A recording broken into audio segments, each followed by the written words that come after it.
पेड़ पौधे हमारे एक प्राकृतिक धरोहर है और हमारा ये प्राकृतिक कर्तव्य बनता है कि हम इन पेड़ पौधों को सुरक्षित रखें, क्योंकि ये पेड़ पौधे पर ही हमारा जीवन जो है वो निर्भर करता है। पेड़ पौधे हमें भोजन देते हैं, कपड़ा देते हैं और हमारे जीविकोपार्जन का भी साधन उपलब्ध करवाते हैं। हमारा पर्यावरण या हमारे पर्यावरण का संतुलन इन पेड़ पौधे पर ही निर्भर करता है। पेड़ पौधे हमारे पर्यावरण के विभिन्न गैसों का जो प्राकृतिक संतुलन है उसको बनाए रखते हैं। अगर हमारे पर्यावरण का प्राकृतिक संतुलन अगर बिगड़ा तो इस धरती पर मानव जीवन पर संकट पैदा हो जाएगा। हमारे जीवन पर किसी भी तरह का संकट पैदा न हो, इसलिए आवश्यक है कि हम सभी मिलकर के इन पेड़ पौधों को सुरक्षित रखें, तभी पृथ्वी पर जीवन संभव हो सकेगा।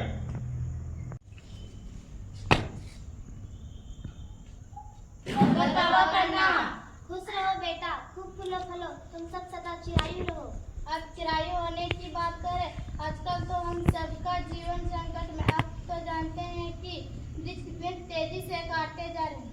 हाँ बाबा, अरे यही हाल रहा तो वह दिन दूर नहीं जब यह पृथ्वी छीन हो जाएगी।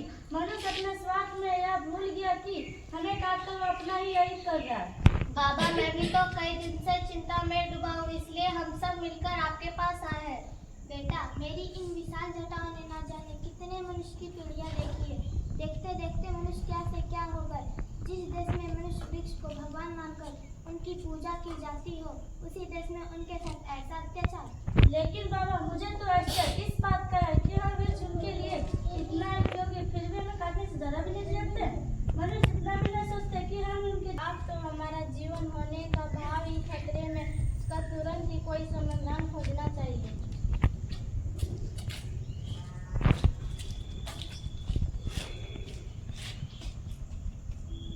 भगत बाबा, हमको रहने के लिए स्थान दो।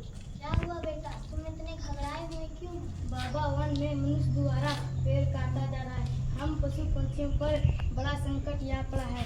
सभी चिंतित है कि यदि वृक्ष नहीं रहे तो हम क्या खाएंगे, कहाँ रहेंगे।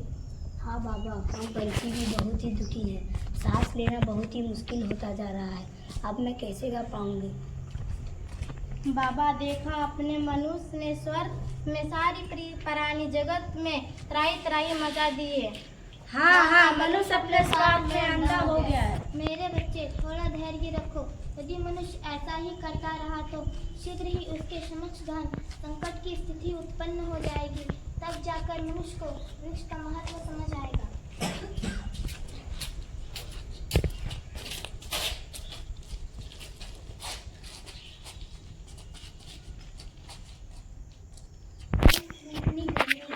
धूल और धुएं से मेरा तो दम घुटा जा रहा है।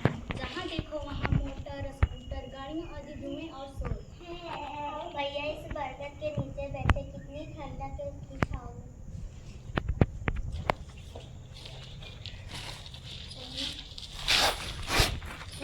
अब जाकर शांति मिली है, इसीलिए तो लिखा रहता है, पेड़ लगाए और अपने वातावरण को शुद्ध तथा हरा भरा बनाते। मुझे तो हरे भरे पेड़ पौधे, बाग बगीचे बहुत अच्छे लगते हैं। मैंने भी अपने घर में अमरूद, नींबू, गुलाब और चमेली का पौधा लगा रखा है। हमारे मोहल्ले में भी बरसों पुराना नीम का एक पेड़ था, लेकिन कुछ दिन पूर्व मैं मामा के घर से लौटा तो देखा कि वह पेड़ कटा पड़ा है। मुझे बहुत दुख हुआ। मेरे दादाजी कहते थे कि बीच में प्राण होते, वे भी सांस लेते, पानी पीते, उन्हें भी भोजन चाहिए, काटने में भी उन्हें भी कष्ट होता है। शाबाश बच्चे, शाबाश। तुम्हारी बातें सुनकर हमने संतोष की सांस ली है। अब हम तुमसे कुछ आशा करते हैं। आज सबके हित में यही बात है कि वृक्ष लगाया जाए। और जरा सोचिए बच्चों, हमारे वृक्ष मनुष्य जाति अपने अंगों का खुशी दान करते हैं और उसने हमें ही काटना शुरू कर दी। हम पर क्या बीती होगी। आप चिंता न करें, हम सब बच्चे मिलकर यह संकल्प लेते हैं कि यह संदेश जन जन तक पहुंचाएंगे। अब तो कानून भी बन गया जिसके अनुसार हरे वृक्ष को काटना अपराध है। जंगल तो जंगल, घर आंगन में भी पेड़ पौधे लगाकर अपने आसपास को, वातावरण को शुद्ध बनाकर हरा भरा रखेंगे।